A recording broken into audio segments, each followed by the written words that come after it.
තෙරුවන් සරණයි. මම අද කතා කරන්නේ වරම් පිළිබඳව, වරමක මූලික අවධිය පිළිබඳව. මගේ දරුවෝ හරියටම සමහරක් වෙලාවට පුතේ වරමක් කියන්නේ මොකක්ද කියලාවත් හරියට දන්නේ නැහැ. නමුත් මගේ දරුවන් පළමුව පුතේ තමන්ගේ අත්පා රිදෙන්න ගන්නවා, ඒ වගේම ඇඟපත රිදෙන්න ගන්නවා, රාත්‍රී කාලයේ වෙද්දී නිින්දක් නැහැ. නිදි නොලබා ඉන්නවා, ඒ වගේම හිස කකියනවා, එක එක දේ අමාරුකම් එක එක විදිහට එක එක්කෙනාට වෙනස් පුතේ. එක එක විදිහට එනවා. ඊට පස්සේ ඔන්න දේවාල ගානේ යනවා. මට මේ මොකද්ද වෙලා තියෙන්නේ, කවුරු හරි කරපු දෙයක් තියෙනවද, මොකද්ද හරියට දැනගන්න විදිහක් නෑ. ඒ හින්දා වෛද්‍යවරුන් පවා හම්බ වෙනවා. නමුත් වෛද්‍යවරු ඒ ගන්නා ප්‍රතිකාර වලින් නිසි ප්‍රතිඵලයක් නැති නිසා දේවාලයක් හොයාගෙන යනවා.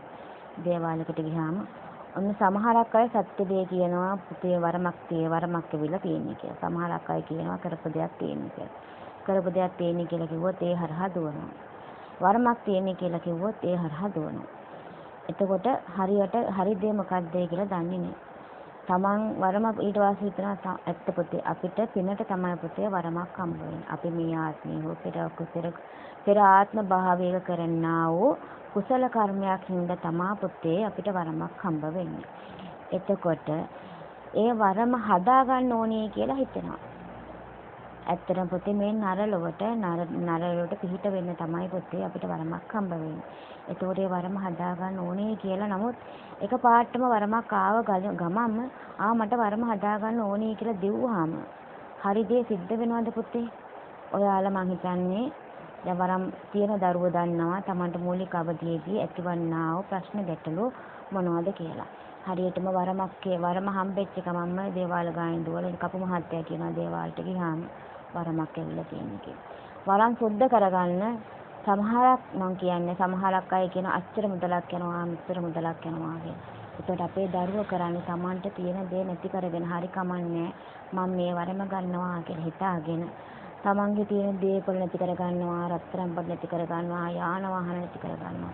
සත්‍ය දේ පුතේ පවසන්නේ. ඒතකොට මේ දේවල් කරගන්නවා. නමුත් හරියට සමහරක් අයට හරි දේ සිද්ධ වෙලත් නැහැ. තමන්ගේ සමහරක් කට්ටියගේ වරම ඇත්තෙත් නැහැ. නැති වෙලා හිර වෙලා ගිහිල්ලා තියෙනවා. ඒ හරි දේ නොදැන හරි පාරේ යන්නේ නැතුව වරමක් හම්බෙච්ච ගමන් අපි මුලින්ම හිතන්න ඕනේ තියෙන වරම කියන්නේ මොකක්ද? අපි මූලික අවධියේදී මේ වරම කියන්නේ මොකක්ද කියලා හරියට දැන හඳුනා ගන්න ඕනේ. ඒ හැරුණාම ඒ පස්සේ දුවන්න ගත්තොත් අපි නැති වෙනවා. ඇත්තම දෙයකයි. හරි තේරුමක් ඇතිව ගමනක් යන්න ඕනේ. දෙවිහාමුදුරු දෙයක් දෙන්නේ මේ නරලොවට පුතේ පිහිට වෙන්න. සත්‍ය දේ පවසන්න, සත්‍ය දේ කරලා දෙන්න.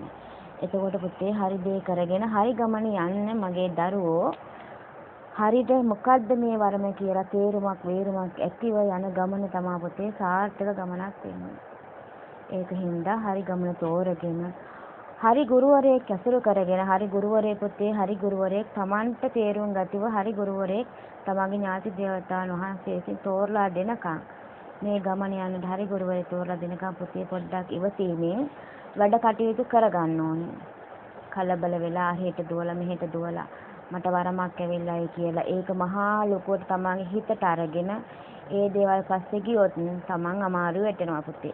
ඒක හින්දා හරියටම මොකද්ද මේ කියලා තේරුම් ගන්නකම් තමන්ට හරි ගුරුවරයෙක් හම්බෙලා හරි ගුරු ඇසුරක් ඇතිව මේ ගමන් මාර්ගේ යන්නේ කොහොමද කියලා දැන කියාගන්න කියලා දෙන්න පුළුවන් ගුරුවරයෙක් හම්බෙනකම් තමන් ටිකක් ඉවසීමෙන් වැඩ කටයුතු කරන්න ඕනේ. එතකොට තමයි පුතේ පුළුවන් වෙන්නේ තමන්ට හරි දේ හරි පාර හොයාගන්න. නැත්තම් තමන්ට වරන් හිර වෙලා තමන්ගේ තියෙන දේපල නැති වෙලා රත්තරන් බඩ ටික නැති වෙලා යාන වාහන නැති වෙලා ඒ වගේ දුක්ඛිත තත්යකට මගේ මේ දරුවපත් වෙනවා.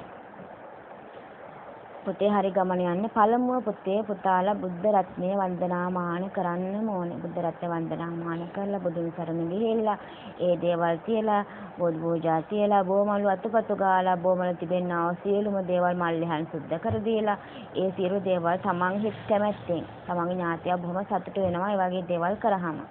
ඒ දේවල් කරලා බණ භාවනා ආදී කරලා පින් කුසල රැස් කරගෙන මේ දේවල් අතරින් ඉස්සරහට යන්න ඕනේ. ඒ යන අතර මගදී පුතේ Tamanට හරි ගුරුවරයෙක්මයි පුතේ හම්බ වෙනවමයි. හරි පාර පෙන්නන ගුරුවරයෙක් හම්බ වෙනවමයි. කලබල වෙලා ගමන ගිහිල්ලා හරියන්නේ නැහැ පුතේ. කලබල වෙන්න එපා මොන විදිහක වරමක් ආපලියට Tamanට වරම ආවයි කියලා කරබල වෙන්න හොඳ නැහැ. කලබල වුණොත් වෙන්නේ අපේ තියෙන දේවල් අපර නැති වෙන එක. ඒක හින්දා කලබල වෙන්නේ නැතුව තමන්ගේ පෙර පිනකටනේ පුතේ වරමක් හම්බෙන්නේ දෙවි හාමුදුරු හරහා වරමක් එන්නේ. තමන්ගේ පෙර සෑහෙන්න පෙර කරන්නා වූ පින් කුසල් වලට තමයි. එතකොට ඒ පින් කුසල් හරහා යනකොට තමන් මේ වරම ගැන හිතියොත් මේ දේවල් කරගන්න ඕනේ කියලා කලබල වුණොත් පුතේ තමන්ගේ සියලු දේවල් තමන්ට නැති වෙනවා. ඒක හින්දා තමයි මගේ රත්තරන් පුතේ මේ කියලා දෙන්නේ හරි දේ හරි පාර හරි විදිහට යන්න මගේ දරුවෝ මුලින්ම වරමා ගමන් පුතේ බුදුන් සරණ තමා පුතේ යා යුත්තේ. මගේ දරුවෝ හරි ආකාරම හරි දේ කරගන්න ඕනේ. තමන්ට පුතේ මම මේ කියන්නා දේවල් වලින් තමන් මේ කියන දේවල් අහලා බලන්න තමන්ට සිද්ධ වුණේ හරි දේද කියලා. කල්පනා කරලා බලන්න මේ කියන දේ අපිට සිද්ධ වෙලා තියෙනවද කියලා. හොඳට හිතලා බලන්න පුතේ තමන් හරි පාරේද ගියේ තමන් වැරදි පාරකද යන්නේ කියලා. ඒකෝර පුතේ ඔයාලටම තේරෙයි හරි දේ මොකද්ද වැරදි දේ මොකද්ද කියලා. මගේ දරුවෝ ගුරුවරයෙක් ඕනි මේ ගමන යන්නේ. කොහොමදත් ගුරුවරයෙක් නැතුව මේ ගමන යන්න බෑ. තමන්ට කියලා ගුරුවරයෙක් ඉන්න ඕනි. තමන්ගේ ඥාති